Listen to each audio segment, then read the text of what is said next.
One of the reasons I was so keen to talk with you, a number of reasons, but one reason, an esteemed audience can go back and listen to episode 139, well worth your time, esteemed audience. I had your client, Diana Rodriguez Wallach, on here, talking about her absolutely phenomenal book, Small Town Monsters. We talk about cults in America, horror for the YA market, just an incredible conversation. But she talked specifically about you and some other agents that she'd had, and she'd had some agents that she'd talked to that were very friendly, that she could see herself, going out with. I think she said and having a glass of wine, and they could talk about their kids and just have a wonderful friendship.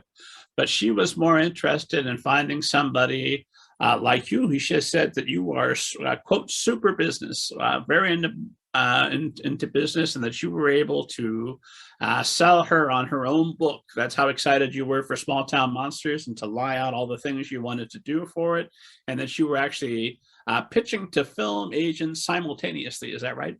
Yes, absolutely. A lot of agents, or the word on the street is, you don't pitch to film agents until you have a deal.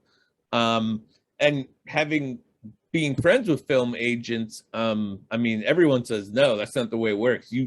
We want it simultaneously. And, Small Town Monsters had a film agent before we had a book deal.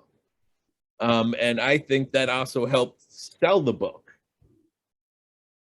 Well, you had signed an option for Proof of Lies, one of her previous books. Yes. Shortly before that as well, is that right? Yes, absolutely. That's a great series. I'm super glad we got a film option for it. And I think, knock on wood, that'll go forward at some point. So, well, I want to break down some of that, because that just sounds like when you watch or listen to episode 139, esteemed audience, you're going to see the way Diana Rodriguez Wallach just lights up talking about you and what you were able to do for the book. And I want to know a little bit more about what everyone else is going to be sending you queries can look forward to at the Tobias Literary Agency. So probably a good spot to start is the types of projects that you're looking for. What is it you're interested in right now? Right now, I am super duper all about the horror. That's always been my passion, always been my love. I started off wanting to do sci-fi fantasy, fell into romance. I never had success with sci-fi fantasy, straight up, honestly. Never did it very well. My focus was romance. Now it's horror and serious nonfiction. Which is a weird kind of mix, but I'm still looking for psychological horror. And again, serious nonfiction. I like history, science, anything unique and oddball. So psychological horror as opposed to really violent. Slashers. Straight up creature features, that kind of stuff. Like I read Clown in a Cornfield, and it's not something I probably would have offered on, but I love the book. It's a great book. And part of agenting is knowing what you can champion and what you can't.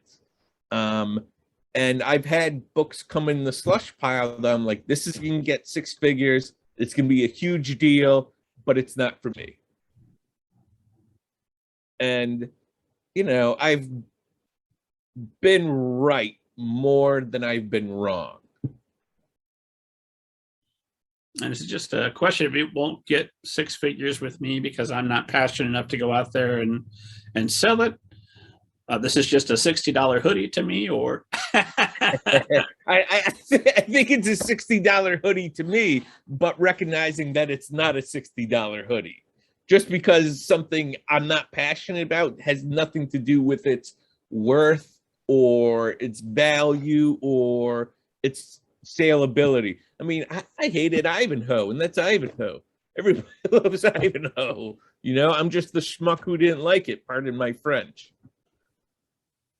Or Yiddish.